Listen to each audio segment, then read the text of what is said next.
comes. But it's been a weird year, I mean, everyone's been inside or locked up or whatever. So it's kind of like most people just kind of want to write the first half of this whole thing off and hopefully, go for 2021 and see what happens there. Yeah, we can't do that. I was just talking to a sales team actually, and that would be a death sentence. I said, listen, there's a lot of people that have already, they packed their bags back in April. Yeah. You can't do that if you want to win, right? No, exactly. And, we were deemed an essential business. So we were able to just cruise right through it. And the good news for us is we got lucky because so many people were sitting around at home that they're looking around their houses saying, hey, we got to fix this, we got to fix that. And it ended up working well in our favor. And we were having a pretty decent year so far. So yeah, So there's no give up on our side. you can't. You spent too many years building it, right? Exactly. We can't turn around now. Are you focused mostly on residential or commercial or both? It's mostly residential. That's just one section of my business. I also do a lot with commercial fire retardants in buildings and like over spray foam insulation and wood and drywall and that kind of thing. So and we're also building houses and office buildings. So we're doing a lot of different construction type of thing. But here in Toledo, the mainstay is residential foundations. And, we can do anything from putting in a sump pump to jacking up the whole house, ripping the basement out, putting a new one in and setting the house back down. So yeah, it's a pretty interesting business. No, that's super cool. So I have your book. Great. And I got to say, I've really enjoyed it. I'm almost done. I'm not all the way done, but I'm almost done. And I've really enjoyed it.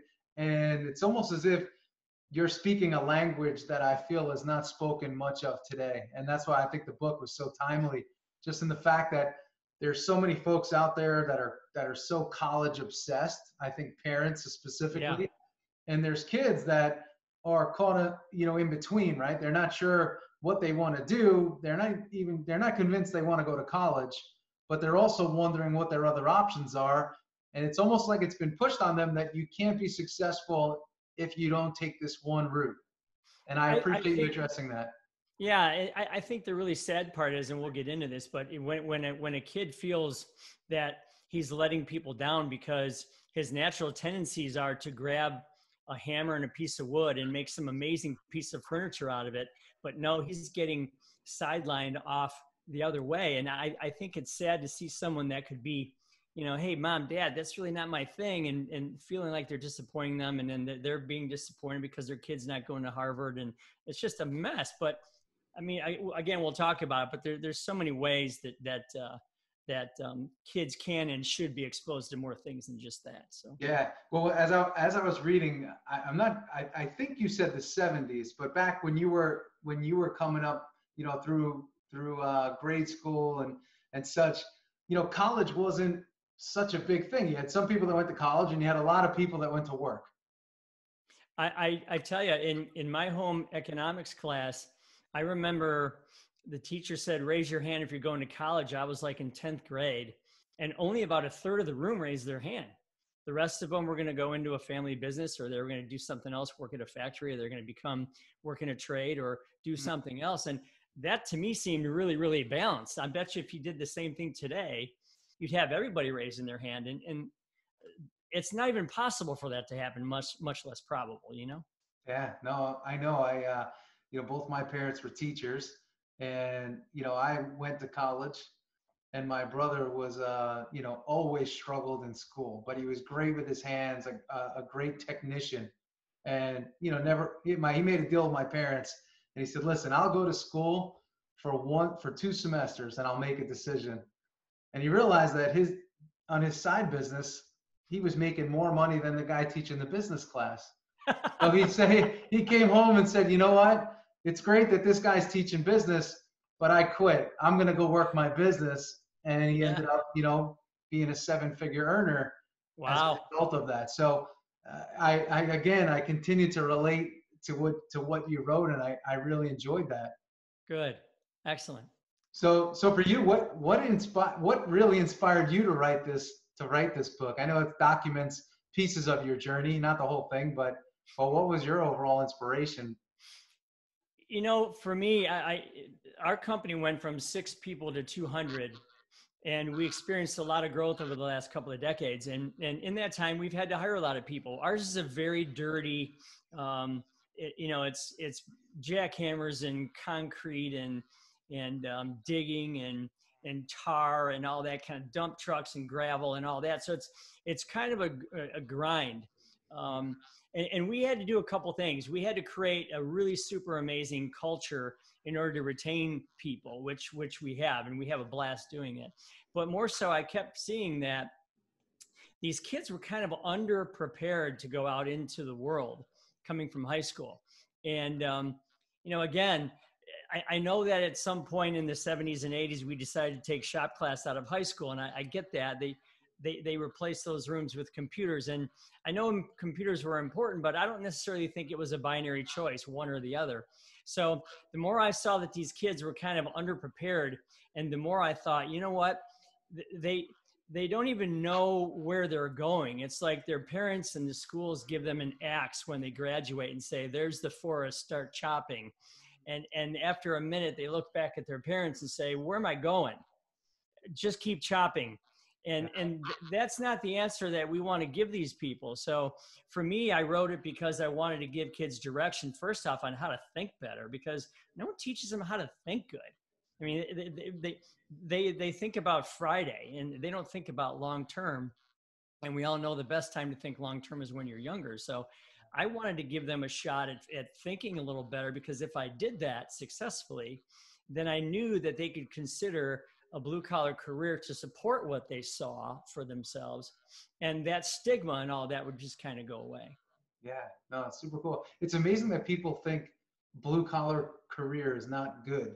I can't tell you how many plumbers I know that do fantastic. And they always say to me, hey, I can't find people to do this work, but it's a great career. If you look at simple supply and demand, and I always talk about the power and the force of supply and demand is something that will always be around. It's something to be reckoned with, because it's always efficient. Okay. Mm-hmm. So look at it this way. If you're smart and you want to make money, you're going to be a contrarian thinker, meaning if everyone's going this way, then you might want to go that way, because if we have everyone going to college, supply and demand says we're going to oversupply our economy with business degrees that have no specificity to them whatsoever. I mean, unless you're going to be a doctor, or you're going to be a lawyer or a teacher, an architect, there's not a lot of specificity in some of the business degrees. So we have an oversupply of those, and therefore wages fall. Now, on the opposite side of that scale, it only stands to reason that if there's not a lot of, contractors, plumbers and welders and carpenters and electricians coming online, that we're going to have a scarcity of those, a demand problem, and that's where the money flows. So it just makes sense to allow those laws to work for you and make a great living for yourself. Yeah, I feel like people today are experiencing so much resistance in their career path. They graduate, they have the degree, and then they're waiting to get hired. And most of them don't have any skills yet. It's like they have a piece of paper but no skills, and they're expecting to not only get hired, but then call their shot on a wage. I have a great story for that. I had a car that I needed to put into service, and it was going to take a while because they had to disassemble some of the parts in behind the dashboard. And it was going to take a long time. So they told me to rent a car.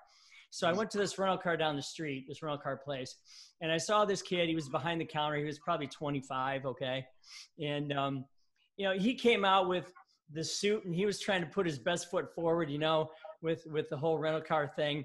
And he was a great kid. And I was talking to him, and the more we talked, I had to wait a while for this car to get ready. And the more we talked, the more I could see that he wasn't really into what he was doing. And so I said, tell me about you. What's your story? And he goes, well, he goes, I went to college. I played beer pong, and I did all the stuff that you're supposed to do in college. And I just came out with this business administration degree, and I have $80,000 in debt. And I think I was sold a bill of goods because I really wanted to be a carpenter. And yet I went down this path, and now I'm here at this rental car place, and I'm making X amount of dollars. It's going to take me forever to pay this loan off. I'm not going to get my life started until I'm in my 30s. And I just felt like how many of those untold stories are there out there where people, maybe we're sent down the wrong path and now they're suffering for it. And I just felt bad for them. So, well, along those lines, how many people do you know in their 40s and encroaching upon their 50s that are still paying off student loan debt? yeah. I mean, that's a bad business move when you sign up for something that you're probably not in a position to make a decision on as an 18-year-old, and then you continue to accumulate debt, sometimes to the tune of $250,000 plus in your academic career, and then you graduate with a pre-tax income of maybe 60 grand, 70 grand. It's like trying to pay off that credit card with minimum payments. It's very hard to do.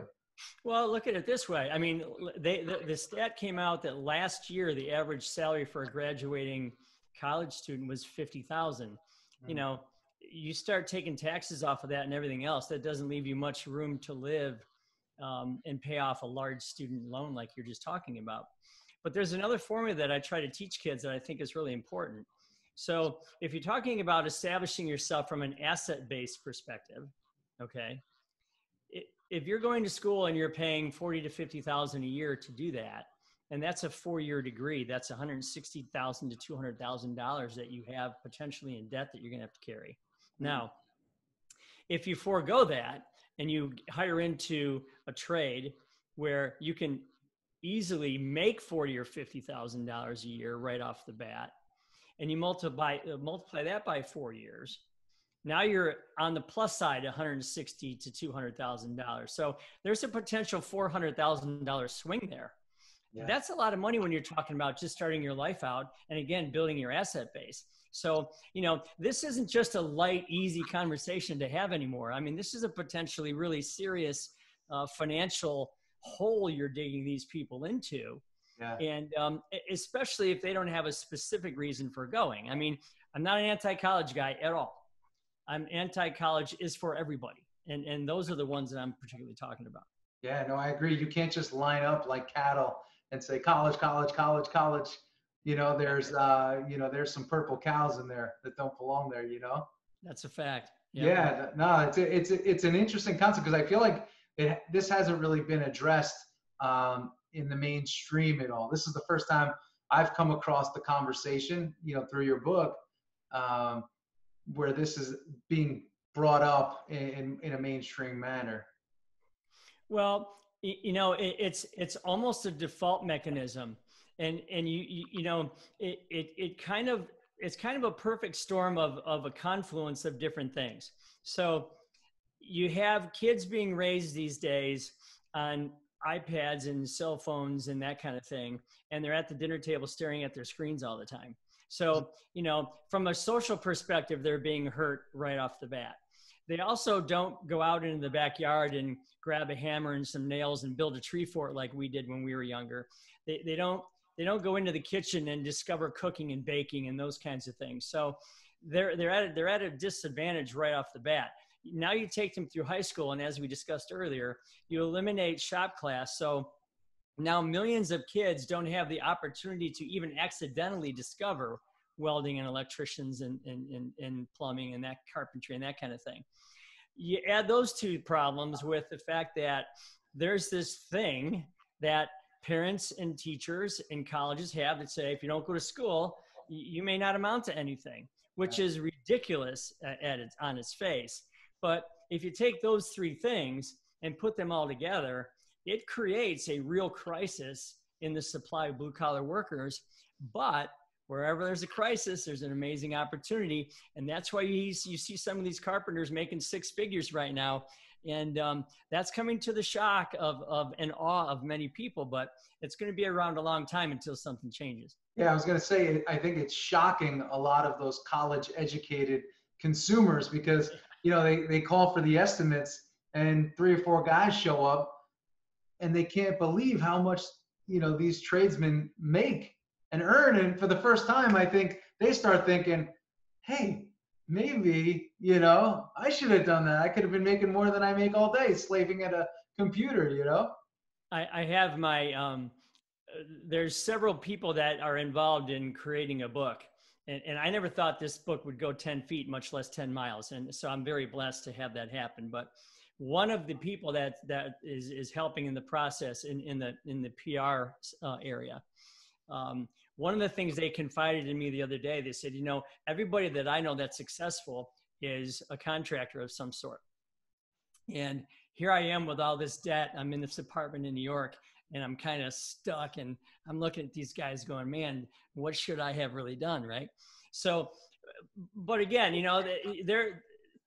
there's a certain reward that comes with doing that kind of work. I mean, obviously, it's hard work, but it's good work. And when you're working with yourself, there's a reward. There's that thing I call the step back moment where you get to stand back and go, wow, look at that piece of furniture I just built, or look at that beautiful outdoor grill that I made out of stone, or that house I built, or the landscape, or whatever it might be. Look at what I've done there. That is something that you just don't get with a lot of office jobs, because, in our world, you get to see beginning to end. And a lot of times you don't get to see that with an office job. Yeah, I think too, people are now realizing, especially, post-epidemic here, where they've spent so much time on tech and computers and Zoom that they're fried out. I think they would be excited to go outside and do some manual labor. Yeah, I can tell you that we were working on a office building not too long ago, and the guys were outside and they had their music playing, and it was a nice sunny day, and they were doing their thing, and there were people up in the office, and a couple of them came down and said, when I look down at you guys having so much fun, I was like, man, I'm stuck up here in this cubicle. I wish I was down there with you guys right now. So yeah, there's a little bit of that, but I think people find their place. And I think, you can see I'm a guy that I use my hands all the time. So there are people that's a good thing for them to do, and others, they're not. I was never really, I got good grades in school, but I really wasn't a student. I really didn't, like going through all that process. I wanted to be out there controlling my own destiny. And I think that's why I chose what I did. So for those that haven't, read the book yet, Blue Collar Cash, what was it in, like, when did you realize, hey, you know what, I'm gonna get involved, with these trades? Were you always a kid that would find yourself building things, or, when did the itch start for you? When I was younger, I had 4 brothers, and we were all very close in age, and we had to entertain ourselves because there wasn't nearly the stimulus that there is today with all the electronic stuff that we have and everything else you can do with virtual reality and all that. So we were always doing something. We were always in the backyard building something, or destroying something, or exploring something, or climbing something, or racing something. So for us, it was just natural to want to get involved in that way. I had a couple of brothers that went to school. Some liked it, some didn't. I tried it for about 3 months and I couldn't do it. To me, I just wanted to be in control of my own destiny. I think that's kind of important, because you need to teach kids how to see what they want their life to look like. And we actually have them physically in our office. We have them draw it out on a big cardboard piece of paper, like a poster board, with a box of crayons, and we have them go at it. And they literally are drawing what their their perfect life could be if they had it that way. And it's amazing because they're all different. And so many of them, they're not chasing mega yachts and mansions and 15 cars. I mean, they're putting a real organic view of what they want their life to look like. And it's a wonderful exercise. But to me, it just goes to show you that, I think whatever your brain attracts itself to, it ends up getting. So I think that's the first step for me. Was I kind of knew the things I wanted to do, and I kind of had a lot of pictures in my mind of what I wanted to get. So I knew that going after that kind of working where I was in control of not only how much work I did, but how fast I did and the quality of that work, that also, kind of like coincided with how much money I made. So for me, it was kind of an easy step from that point. Yeah, it's interesting. It seems like you talk a lot about vision. And I think it's huge, because again, if you don't have that, there's some simple analogies that we use all the time. When is the last time you put your car in reverse, backed it out of the driveway into the street, and had no idea where you were going? Yeah. I mean, it just doesn't happen. So why are you living your life that way? I mean, I look at it this way. You should be anticipating something that's 1 month out, 6 months out, a year out, 3 years out, 5 years out, and even 10 years out. And even if you're talking about a 401k, 30 years out, okay? You should be anticipating these things as your life moves on, because there's so much more value, so much more comfort, peace, and freedom, if you will, in living a life of anticipation than one of fear, anxiety, what's next, someday I'll do that. That's just no way to live. And I think to teach kids how to live a life of anticipation is a very valuable tool. Yeah. Do you think people today, there's folks out there that don't go take the leap because they're just, I mean, they're obviously scared. I think a lot of people don't have the self-belief to take that first step. Well, that's a very good point. And I'm so glad you brought that up, because, we always talk about the characteristics of an entrepreneur. Okay. Humility and persistence and resilience and courage and all those things, faith and what have you. Okay. The secret, I think, is once you know what you want and you have that very clear in your mind, okay, just imagine something that you wanted when you were younger and you really wanted it, and you had that brochure just downloaded in your head. I mean, you could see every aspect of it. Feel it. Whether it was a kite or a BB gun or a snowmobile or whatever the heck it was, you went after that with a vengeance, right? So I look at that as the same way in life. If you know what the picture is, guess what? All those characteristics of an entrepreneur come out inside of you. They're almost like they've been in your closet behind the shoes you haven't worn in 6 months. And they're just sitting there waiting for a reason to come out. And when you vision what you want in your life, those things come out.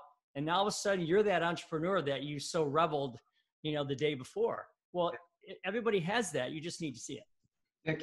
As you're saying that, there's a word that popped into my head, and the word is also worthiness. So, because again, I coach people too, and I come across a lot of different folks. Some of them don't believe that they are worthy of, running their own business or having that house that they've always dreamed of. They feel guilty for the dream. Yeah. Well, again, in my mind, dreams are just night visions without documentation. Okay. So if you can take those things and put them down on paper, there is no reason to feel bad because you want, a golden retriever named Max. Okay. There's no reason to feel bad that you want, a small house in a rural setting with an acre of land. I mean, if you can get yourself specific, are you a minivan person, a pickup truck person? Are you an electric scooter person? Are you a bus rider? Are you a condo, an apartment in the city, or living on a farm? If you can get yourself to where you see that, then that's your real organic dream. And what is wrong with that? There's nothing to feel bad about going after something like that. And again, you probably know this as well as I do, but I know some people that are successful that are miserable. And the reason is because they're just not in control of their life. Yeah. They can't control their output. They can't control their time, which is worth more than money to me. They can't control their income in some ways. Maybe they're in some kind of rat race, exercise machine that they just can't get off of. And so that's why if you can get real and you can get organic with the vision that you have, you can chop that up into little pieces and go after them one piece at a time and make them happen. And then your life becomes so much more fulfilled because you feel like, okay, I got this, I deserve this, I made this happen, it's mine, there it is. Yeah. And, I would also say alongside that, when we talk about the phones today and how you can see what everybody else is doing, you also have to be really careful not to build somebody else's dream or build the wrong dream, thinking it's yours, but it's based on those images of somebody else. I always say that people on social media are at their best, right?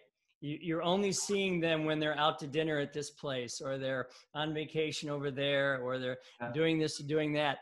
I would love it if they said, here I am at 8 in the morning. My hair's all messed up. I'm feeling terrible. I don't want to go to work today. I just spilled my coffee on my t-shirt. I mean, it would be so much more real to be real, right? Yeah. So I agree with what you're saying. There is this plastic kind of like candy cane world out there that we really need to be careful of. And that's why I say, when you're doing this drawing, I don't care if it takes you 3 weeks to do this. Like sometimes, when you build a puzzle and you put it on your dining room table and you make the ends of it and then the corners, and then you come back to it and a couple pieces here. And after a week or 2 weeks or 3 weeks, you've got this vision, this puzzle is done. The same thing can be said about this drawing, because if you take your time and do it, you're going to feel really good about the end game, and then just go after it, man. It's a great way to live. And there's another word too, I believe, outside of a great way to live. It's also fun, because you're building absolutely. your life. Again, let's take, I love to talk examples because I'm not smart enough to use 4-syllable words, but That's the best way. when you think about a vacation, okay, you typically plan a vacation like 6 months out, maybe a year. And over that period of time, you have such a good time because you're thinking, okay, I'm going to go to the beach. I'm going to need a beach towel. I'm going to get a new bathing suit. I'm going to get my sunscreen. I'm going to get my little speaker. I got to get the plane ticket. I got to get the rental car, the hotel. And this whole time you're putting this perfect vision of this vacation together in your mind, such that you hope the actual vacation lives up to the vision, right? Yes. So I think it's a fun exercise. And most people, when you talk about vacation, hey, I heard you're going to Disney World 6 months, and the kids' eyes light up and the parents like, yeah, we can't wait to go. Well, that's fun. So why can't you kind of put that into your life, where you're constantly planning something that's going to happen to you in the future and then anticipating it in a great way? Yeah, I think people too, they struggle with that because they're also, again, listening to all those critics, and some of them are people that they grew up with for 18 years, brothers, sisters, parents. You can't do that. That's silly. Why do you want that? And people begin to question their own dream. I write in the book a chapter called the Somedayers Club versus the Two-Dayers Club. And, the Somedayers Club is a place that has a whole lot of members in it. I liken it to like a country club, like a golf course country club. There's a whole lot of members in the Someday Club. And once you get in there, they want you to stay, man. They don't want you leaving. They don't want you to go out and accomplish anything. Yep. God forbid, right? So when you try to leave that club, they're grabbing you by the collar and pulling you back because, they want you to be in the same, suspended misery land that they're in of maybe someday I'll get something happen there. Maybe someday if this happens, then I'll be happy. Whereas you go to the Two-Dayers Club and there's a lot less people, but there's a lot of doers in that room. A lot of people that have done things and experienced things and can mentor you and show you how to do it and push you along and put your hand on your shoulder when you stumble. And it's a pretty distinct, different group. I encourage people to pick up the book because that's a really fun chapter. And a lot of people that have read the book already have come to me and said, man, I've been a somedayer for a long time. I'm 2-daying this thing. And then they just go after it. It's been a pretty cool experience to see. Yeah, they're definitely two different clubs. And, oftentimes 2-dayers, they try to stay away from the somedayers because they're frustrating people, the somedayers. They just can't seem to get it together. When I was younger, I remember, and this is a story in there as well. I remember that I wanted to jump off the high dive and it was like, I don't know, maybe 10, 15 feet off the water, which seemed like an eternity when you're 3 feet tall. So, you're 5, 6 years old and you're walking to the ladder and you're looking over at your buddies and they're encouraging you to go. And then you're climbing up the ladder and it's cold and rusty and you're looking at them and they're like, keep going, keep going. And then you get up on the board and you're walking towards the end and the board's starting to get spongy on you. You're looking over at them and they're like, you got this, you can do it. And without them, there's no chance you'd launch off that board. I mean, there just isn't, you'd still be wondering how that would have felt to launch off that. You surround yourself with the right people and good things happen. Yeah, no, totally. I was going to say, I feel like you just took me back to like summer 1991, right. Where I got to admit, I have to put it out there. I mean, I walked to the top, I went to the end of the board, and there was a time when I retreated and went back down Oh yeah. And then I got so pissed, I'll be honest with you, that I did it days later. I gave myself like a 3-day pep talk and I said, that's it, go get it. But that's that transition, right? I mean, there's Yeah. a lot of people in that club holding you. Well, guilty as charged, because I did the same thing. All right. The difference is I didn't have that group with me to say, you got this. Okay. That water's not going to hurt. You're going to be underwater for about 4 seconds.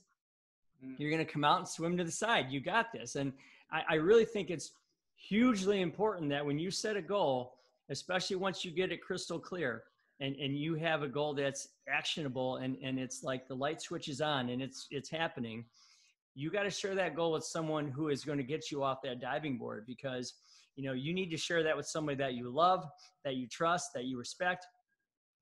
It may not even be someone that's in your immediate family who is a somedayer, okay, or a naysayer. And you got to find that person that's going to put their hand on your shoulder and say, come on, man, you got this. Just keep going. You're almost there. And not let you turn around. So it's really important to work with someone who can make that happen for you. Yeah. So again, how big are you on sort of stretching yourself, saying, from the perspective of, hey, you know what? I know I want to do this. I may not have all the skills, I may not have all the tools, but I know that I want to do this. And how big are you on saying, hey, just jump in, and even if you make the mistakes, by being in it, you'll figure it out? That is a really awesome question, and I've done quite a few interviews, and I've not been asked that before. That's a great question. I look at it this way. It seems to me that whenever you do that, it never turns out as bad as your worst case scenario is in your mind. It's pretty much always a net positive, because your expectations are low. You're thinking, wow, this could happen or that could happen. And then you're pleasantly surprised. So I'm a big believer in just kind of like jumping in. I think risk is a really cool, I don't even know if you would call that an emotion, but risk is a pretty good like fuel cell in your body, because there's so much excitement happens when there's a little risk involved. And I think that's really important for people to recognize that a little risk is okay. And that can take you to a whole higher level. That's for sure. Yeah, I think so often, and again, there's a few times I'm guilty of this. Again, it's just trying to plan it all in your head, how it's all going to go. And sometimes it's like, hey, just do it. And because trying to figure it out in your head and not taking action, I believe that's like the greatest way to build anxiousness. Just take the action and figure out the mistake. Well, yeah, I mean, obviously we're creatures of, of being conservative. I mean, we don't, I just watched a documentary the other day called Free Solo, and it was about a guy who climbs the sides of walls with no ropes. And now I'm not going to advocate for that, okay, because there's a guy who spent his whole life learning that craft. But I do believe that you're right. I do believe that there are times that you just need to kind of walk into the room. Okay. Remember when you were younger and you were in your first adult, like maybe all the adults were in the room and the picnic was happening and you were like kind of shy to walk in the room. You just got to walk in that room and deal with what happens there, And I think it's really important to, again, to assess a little bit of risk and to make sure that that's part of your daily diet, is to have just a little bit of that, even if it's going up to a stranger and shaking their hand, or you meet, I love to do this. You meet some older person in the grocery store who's by themselves, and you go ask them a question. Hey, I'm trying to make banana bread. I have no idea how to do this. Can you tell me how to? And man, do you get that gal is going to tell you every secret she knows about her banana bread. And both of you are better off for that meeting, even if you have no intention of making banana bread that day. Yeah. There's just something to that. I used to tell my daughter, go ask that lady this question. She'd be like, Dad, are you nuts? And I'd say, just go do it. And they would have an amazing 2-minute conversation, and she'd walk away all smiling. I said, now, isn't that amazing? You've made not only your day, but her day as well. And she was like, wow, that's really cool stuff, Dad. So yeah, I agree with you there. So it's funny that you just used that example. Do you feel like a lot of your success has come because of your ability to approach people, interact with people, communicate, because that seems as if it's a skill you've had to rely on. Maybe you didn't have the formal academic training, but you relied heavily on instincts. Well, I'll tell you, a couple things happened to me.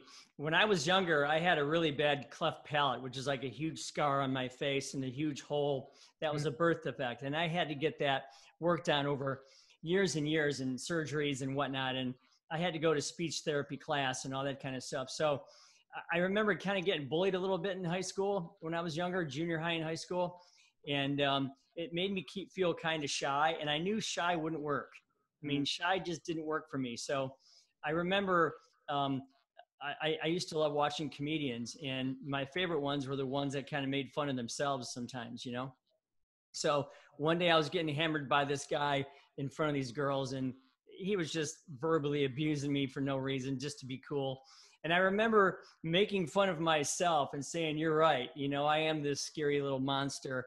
And the girls looked at me and they were like, "Wow, that's really cool and mature. And you, sir, are a knucklehead for doing what you're doing." And so from that point on, I figured, you know what? It's easier to take a risk and come out of your shell and say something. They say humor is a risk. I think it's one of the best risks there is because, to make people laugh, I think is a fantastic thing. So yeah, I think the whole balance of communication and risk is a really good thing to take on, see what happens. Yeah, no, I agree. I have two tactical questions for you. One is, again, there's a lot of people that want to start a business. So my first question, and I'll remind you, I'm not good at taking two questions at once, but I don't want to forget the second question. But that's okay. So it's there's people that want to start a business. So what are some of the great first steps to starting a business? And then I also want to ask you, when you started your business, how did you transition from working to leading the business? Okay, those are two great questions. I think the best way to start a business is to decide why you're doing it.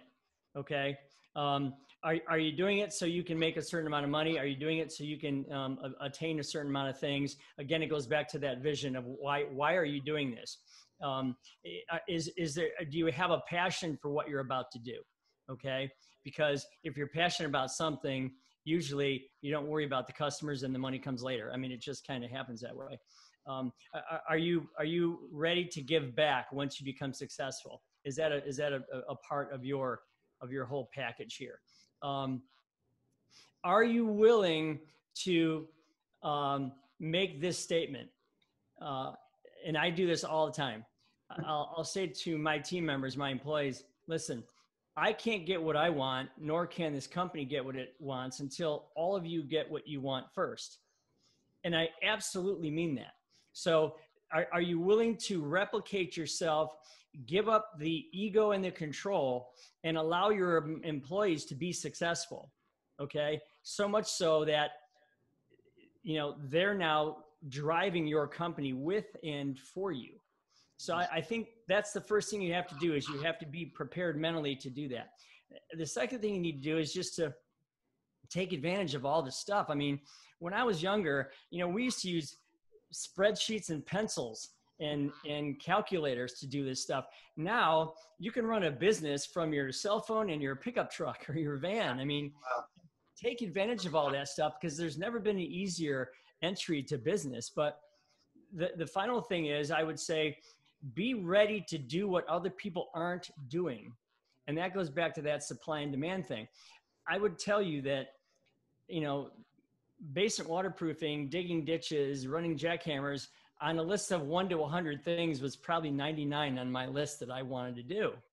But I saw that it gave me a means to an end, and I had the control and I had the ability to replicate myself. I had the ability to make money and give back and control my time and my day. And so be ready to pick a business that is, maybe not the most popular thing on the street, because you'll have a lot less competitors and a lot more demand that way. Okay. But it's also something you should, I'm just kind of going back to passion.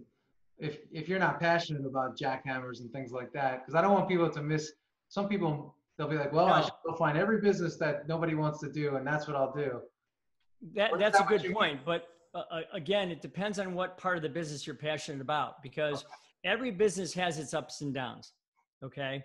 I mean, even selling Ferraris is problematic because you probably have some pretty egomaniac customers out there who are pretty demanding people, which is fine. Okay. But there is something to be passionate about in almost any company. I mean, for me, I could almost take the people that I have and interchange the product based on the culture that we've built. So just be ready for that, because, you know, it could be something that, as long as you're passionate about giving great customer service and great quality work and being on time and doing it for a fair price and coaching other people to help you create that company, you can do something like what I do and still have a really great time doing it. So just be aware, because that's a little place that some people might fall into a trap because they think they only have to sell the popular stuff. Yeah. And so just be ready for that, because there's some opportunities there. That's cool. And again, I think it reflects your passion for people, as you Yeah. just said that last statement. Yeah. And the second part of this was, the second part of your question was, how do you transition from working to leading? Another really great question. It just depends on how big your drive is. You know, there are some people that they get their worth out of being the one that does the thing. And maybe they have a couple of assistants on the side that just run to the truck back and forth for them.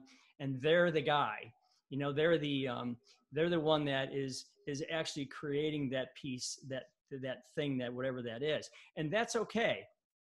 My goals were a little higher than that. So I wanted to say, I'm going to surround myself with as many people that are as like-minded as me. What Tom Golisano calls in his book, he's the founder of Paychecks, entrepreneurial employees. Okay.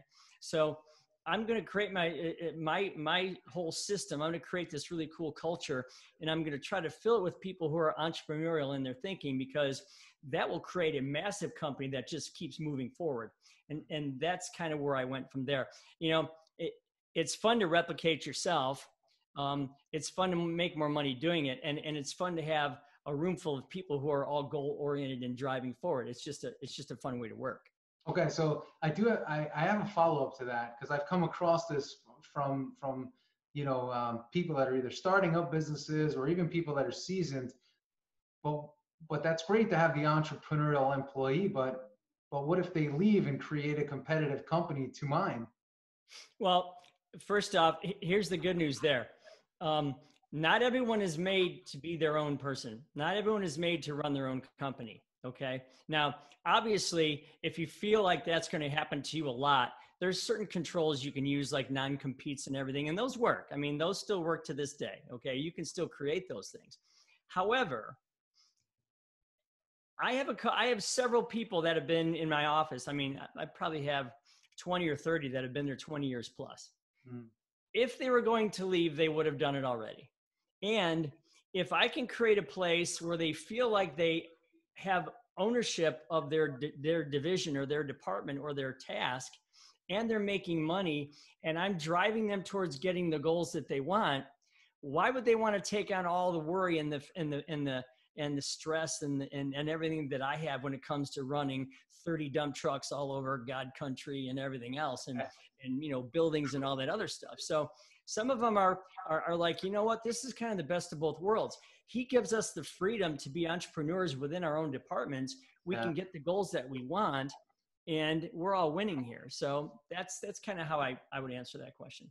Yeah, and I guess to piggyback that one more time, where do you? Some people say, "Hey, I can't find good people." And where do I find these types of people? I think of people, again, that's another struggle I've come across with some business owners. That one is as simple as the culture you build. Okay, I'll tell you a really cool story. So, you know, kids these days, they have the ability to job shop you 6 ways from Sunday. Okay. So by the time they've come to your interview, they probably either have had 3 or 4 interviews or have still 3 or 4 left to do, or know where they can find them. Like, for example, if you go from the highway to my office, you pass 25 help wanted signs. Okay. So there is enough going on out there that they have a huge choice. Now, when one of them comes into my office and kind of sits back and says, hey, so what's in it for me to work here? Okay. There might be a few bosses of yesterday that would be a little chapped by that kind of attitude. I love that attitude, because if you embrace someone who says, what's in it for me to work here, what they're actually saying is, can I create the life for myself within this organization, working with and for you? Yes. So I don't think people are found. I think people are kind of built, or they kind of evolve. And that happens with the culture. I mean, within 10 days of someone coming to work at our office, we sign them up to become a millionaire by the time they retire. And they look at you like, well, that's weird. I've never heard that before. But this is such a simple concept. The first $60 they make, we put it in a 401k for them. They do that for 10 years. They can stop saving. And when they retire, they'll have over $1 million in their account. Nobody talks about that stuff. Nobody tries to do those kinds of things to build, retention and build loyalty and to build long-term. So there's ways to do it, and it's called culture. You just have to work at it. Yeah, and I think it's called investment. You're investing in those people, and it sounds like you have a very development-oriented organization as well. Well, we have people. We call it becoming successful by shame or by fame. So we have these large black glass boards on the wall, and we have these neon markers that look just like you'd see in the front of a bar with the drink of the day written on it, And so we have these, and they cover the wall in our hallway. And when people have a goal, they have to go up to that board. They have to write the goal down, the start date, the end date, how much it's going to cost, how much they're going to save, when that thing's going to be done, exactly what this goal is. And then everybody else, just like the kids on the side of the diving board, everybody else kind of cheers them on to make sure that they hit that goal. That's just one of the many things that we do to show them that we are interested in their success as much as we are in our own. And I think that's the difference. I don't like to run a top-down organization where I'm sitting on the 10th floor and, the people are in the mailroom. I don't believe in that. I've always said that if you lined all 200 people up in my parking lot, I hope to God that they can't pick me out as the boss. Okay. Because I want this to be like a group effort and a collective of people all trying to, kick butt and do the right things to make success happen for themselves. So again, it's all in the culture, but you can get these people and you can have them evolve into the successes you want them to be. Yeah, no, it's super cool. I really love what you're saying. And like I said, I enjoyed the book, just the blue collar nature of the book, but also the supportive nature, and also just being real and getting people to think differently, which is so important. Not everybody, but a lot of folks that are so linear, and linear is almost incorrect today, because it's that lateral thinking that gets you to move away from that pack.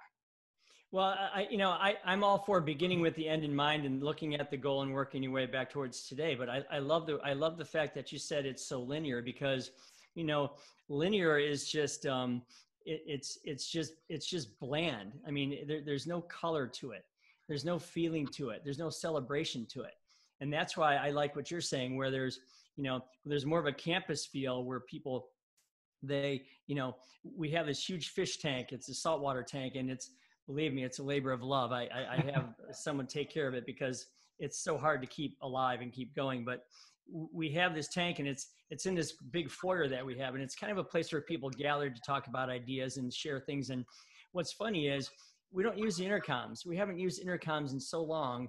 People, if they have something they want to say, they'll come to the foyer and ask that other person, and they have this conversation. So it's kind of cool to see that interaction happen, because, again, that person, there's a really good chance he knows what that other person's goal is, and that person knows what his goal is. And so it's neat to see them kind of group that thing together. Yeah, I love it. It's awesome. Well, Liz, I have one final question. I always ask everybody that comes on. I call it the Becoming a Champion show, because I feel like we're all moving towards, becoming that champion self, or that champion team rather too. What does the word champion mean to you? God, that's a really great question. I always look at it this way. Whenever I think of a championship anything, I usually think of a team rather than the individual. Okay. You don't hear typically golf tournaments called championships. They're called tournaments, right? Right. Because that's an individual event. When you think of championships, I think of my daughter's golf team when she was in golf at Notre Dame High School and the championship that they won. So yeah, I think of a group of people with their hands in the air, all celebrating that they made something really cool happen. That's awesome. Yeah, no, it's super cool. You need a team. You need a team to win. That's a fact. I think people oftentimes forget that. So Oh, absolutely. And again, there's just so much more fun in it. You can be, I don't know if you remember the old, they call him the shell answer man. He was someone who came home and he had all the answers to everything. okay. That gets old and boring and it gets tiring after a while. So it's so much more fun to lay off all that productivity and all that really cool stuff on a lot of people. It's a better way to work. Yeah, it feels good. And it also too, as the leader, it feels good to see your people do well. It's funny. It's funny because could I make a lot more money by not thinking the way I do? Yeah, probably. But why? I mean, I don't want to run a sweatshop. I don't want to I don't want to just take advantage of people and just beat on them like that.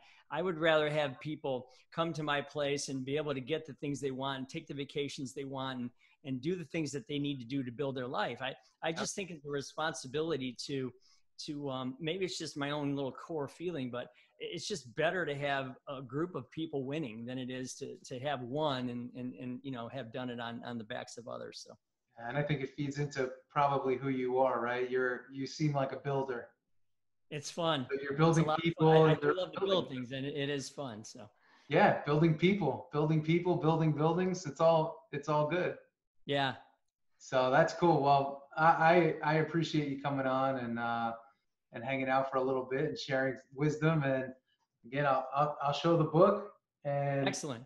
I'm super excited to wrap it up. So Well, far.